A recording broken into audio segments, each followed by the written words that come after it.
I brought along my son Jonathan, who in the year 2001 will be the same age as I am now. Maybe he will be better adjusted to this kind of world that you're trying to portray.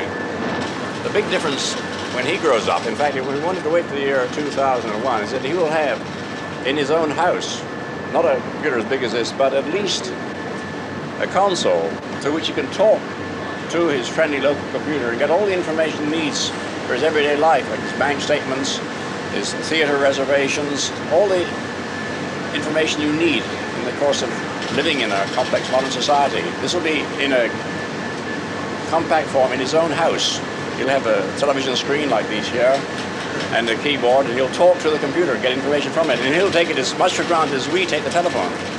I wonder though, what sort of a life would it be like in social terms? I mean, if our whole life is built around the computer, do we become a computer-dependent society and computer-independent individuals? In some ways, but they'll also enrich our society because it'll make it possible for us to live really anywhere we like.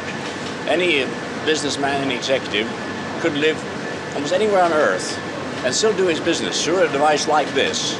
And this is a wonderful thing. It means we wanted to be stuck in cities, we better live out in the country or wherever we please, and still carry on complete interaction with human beings as well as with other computers.